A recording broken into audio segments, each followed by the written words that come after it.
Okay, so in this example here, we're going to be talking about completing the square, and in particular when a is not equal to 1.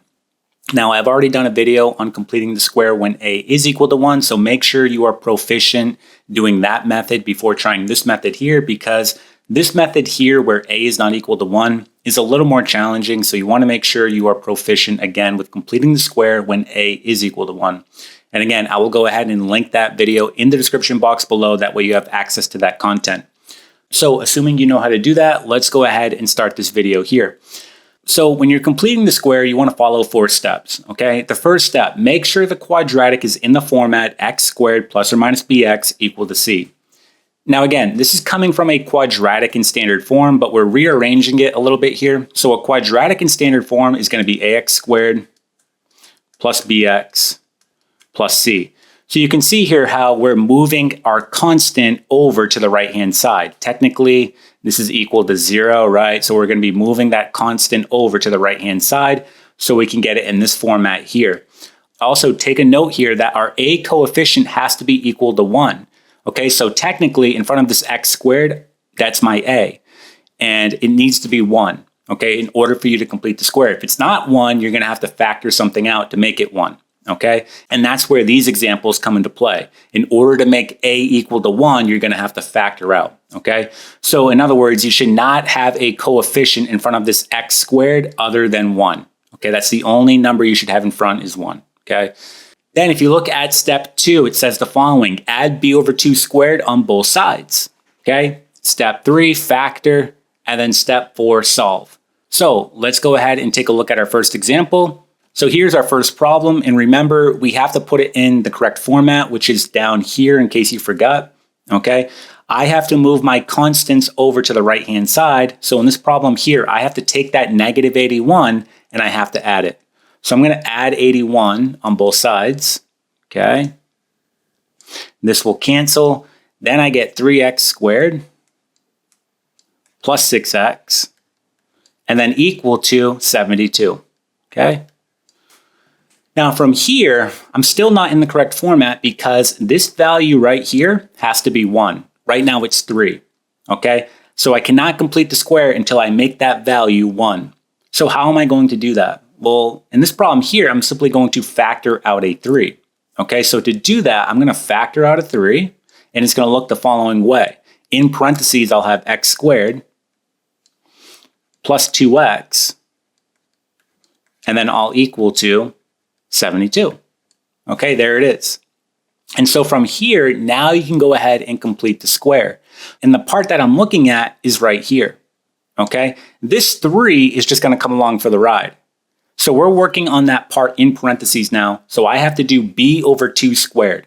So what's my b value? Well, again, we're only looking at this part here in parentheses. All right, so my b value is this 2 right here. So I have to do b over 2 squared. I'm going to write it up here. B over 2, and we're going to square that. This is going to be equal to 2 over 2, and we're going to square that. Inside parentheses, that reduces down to 1. So now we have 1 squared equal to 1. Okay. Now, if you saw the previous video, you know that we're going to circle or underline this part right here. B over 2 simplified. Okay. We're going to need that later on when we factor. So this value that you see right here, that will always work out when you're completing the square. When you go to factor, that's the value you're going to use. So you don't have to worry about trying to factor the quadratic. You can just look at that value and you can put it right in factored form. Again, that will always work out when you're doing completing the square. So you want to remember this value here, b over 2 simplified. I like to underline it or circle it. That way, when I'm ready to factor, I'm just going to grab that value. Okay. But we're not there yet. We have to take this positive 1 and we have to add it on both sides, right? That's b over 2 squared on both sides. So to do that, we're going to rewrite it. We have 3. And then in parentheses, I have x squared plus 2x. And now I'm going to add b over 2 squared on both sides. For me, that's going to be 1. So plus 1, okay, equal to 72. Now remember, we have to balance it out. So what I do to one side, I have to do to the other side. But think about this logically here. If I add 1 here, technically that's going to be incorrect because think about what I'm actually doing. This 3 is on the outside. I need to distribute that 3 inside parentheses. And when I do that, when I get to this 1 over here, it's actually 3 times 1. So what did you really do when you added 1 to the left-hand side? Well, yeah, you added 1, but technically that 3, when I multiply it out, is going to give me 3. So instead of adding 1 here, I actually have to add 3. Okay, that way it's truly balanced out. So that's what I'm going to do here. I'm going to add 3, and there it is. Okay, so now we can work on factoring it and simplifying it down. All right, so now we're going to factor it. So this part right here, we're going to factor. All you have to do is grab this value right here, b over 2 simplified. That's how you're going to put it in factored form. So to do that, I just write the 3. Then in parentheses, I have x plus 1, and I square it. Okay, equal to 72 plus 3, I get 75. Okay. From here, I just have to divide both sides by 3. So I'm going to continue on with the problem over here. Okay. I'll get x plus 1 squared equal to 75 divided by 3. I get 25. A couple more steps and then we're done. We're going to take the square root on both sides. Okay. So taking the square root, I get x plus 1 equal to plus or minus 5. All right. And now I have to minus 1. So I'm going to minus 1 on both sides. I get x is equal to negative 1 plus or minus 5. And technically, that's done. You can break it down into its individual parts. So if I do negative 1 plus 5, that's going to give me positive 4. So x is equal to positive 4. And then x is equal to, well, negative 1 minus 5. That will give me negative 6. Okay? So there it is. And again, when you solve these quadratics by completing the square, it's just like you would solve when you're factoring. You're finding out where the zeros are of this quadratic, or in other words, where this quadratic is crossing the x-axis. So this quadratic is crossing the x-axis at 4 in negative 6. Okay, so if you were to graph it, you would see that the quadratic is crossing the x-axis at 4 in negative 6. Okay? All right, let's go ahead and try a couple more examples. Okay, so here's our next example. Same thing, we have to put it in the correct format. So I have to take this negative 75 and add it on both sides. Okay. This will cancel. I'm going to bring down 9x squared minus 18x equal to negative 3 plus 75. That's going to give me positive 72. So positive 72. From here, we're still not in the correct format because this right here, this a value has to be 1. We're going to factor out 9. So I'm going to go ahead and factor out a 9. And then I have x squared minus 2x equal to 72. Okay. From here, we're going to do b over 2 squared. So my b value is right here. It's negative 2. So up here, I'm going to write b over 2 squared. That's going to be equal to negative 2 over 2 squared, which equals negative 1 squared. And I'm going to go ahead and underline this because that's the part we're going to use when we factor. And then finally, negative 1 squared will give you 1. So we get 1 here, right? So I have to add 1 on both sides. That's b over 2 squared. So continuing on with the problem, I get 9, and then I get x squared minus 2x plus 1 equal to 72. Now careful here, we're not actually going to add 1 here because if I take this 9 and distribute inside, it's not actually 1, it's going to be 9 because 9 times 1 will give me 9. So plus 9. All right. Now from here, we can go ahead and factor and simplify it down. So I'm going to have 9. And then in parentheses, remember, I'm grabbing this value right here when I factor. It's just going to be x minus 1. X minus 1, and then you square it. Just like that. Okay. Equal to, well, this will give me 81. A couple more steps, and then I'm done. Now I have to divide by 9. So when I divide by 9, again, I'm going to continue on with the problem over here.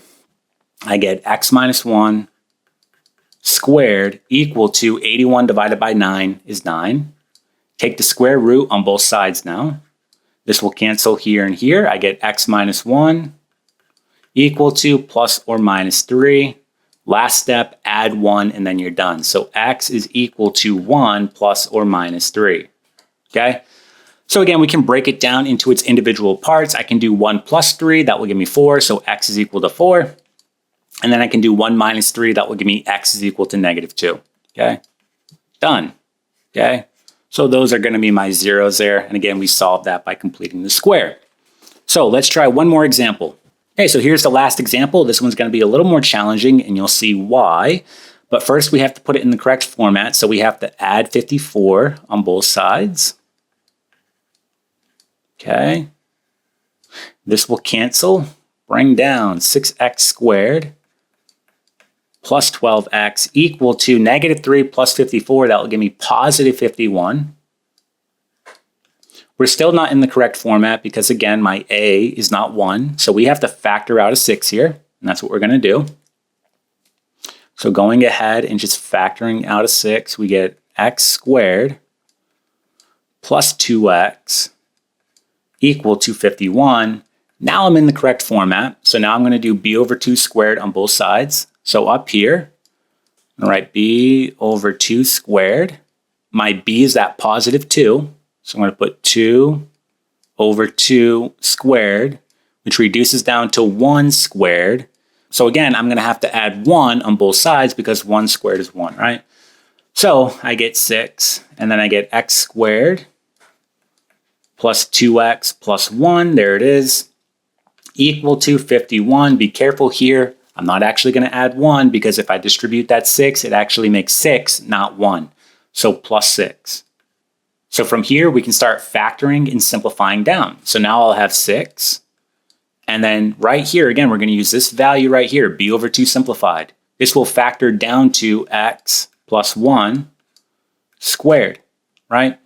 Equal to 51 plus 6 will give you 57. So you can see here that the numbers aren't going to be very friendly, but that's okay. We're just going to work through the problem. From here, I have to divide both sides by 6, okay? So I'm actually going to continue on over here to the left-hand side. I'm going to have x plus 1 squared equal to 57 all over 6, okay? Now let's see if we can reduce it down.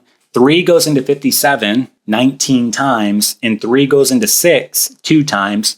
So we can actually reduce it down by writing x plus 1 squared equal to 19 all over 2, okay?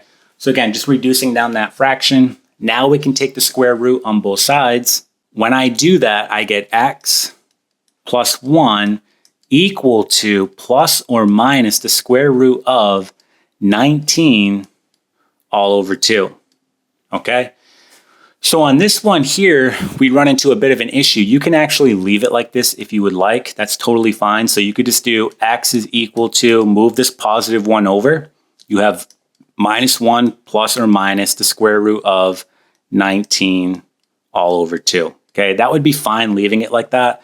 Technically, you should rationalize the denominator because right now I have a square root in my denominator. And I'm just going to show you that real quick by starting a new page so you can see what I'm talking about. Okay, so I just went ahead and rewrote our answer. Now, again, technically this is correct. You can leave it like this, but some instructors may want you to rationalize the denominator. So I'm going to rewrite this as negative 1 plus or minus the square root of 19 all over the square root of 2 because that's exactly what's happening, okay? And so what we want to do here is we want to get rid of this square root in our denominator. So an alternative way of writing your solution would be the following way. I have to rationalize that denominator, okay? In order to do that, I'm going to have to multiply both the bottom and the top by the square root of 2. So if I multiply here by the square root of 2 and here by the square root of 2, that will get rid of the square root in my denominator. So then I would have negative 1 plus or minus square root of 19 times 2, that will give you 38. So the square root of 38 all over 2, okay? Now from here, if we wanted to combine the whole thing, this negative 1 is really over 1. So I could rewrite it as negative 1 over 1 plus or minus the square root of 38 all over 2. We have to get a common denominator now. So then I would multiply this fraction, both bottom and top, by 2, okay? If I were to do that, again, I'm going to multiply here by 2 and here by 2. I'm going to be left with negative 2 plus or minus the square root of 38 all over 2, okay? That's another way of writing it. So that's if you were to rationalize the denominator, okay? Definitely a little more challenging, but that is the same exact thing. All right, so if you were to plug this into your calculator and you were to plug in the original, which was right here, okay, they're going to give you the same value, okay? But this one over here is the one that's going to be rationalized. So again, some instructors may want you to rationalize the denominator. That's how you're going to do it, okay? So that is completing the square when a is not equal to 1. I hope that you found the video helpful. I hope that you gained something from it. If the video did in fact help you, if you could just go ahead and give it a thumbs up, that would be greatly appreciated. Also, make sure you subscribe to this channel so you get more math videos in the future, and I'll see you in the next one.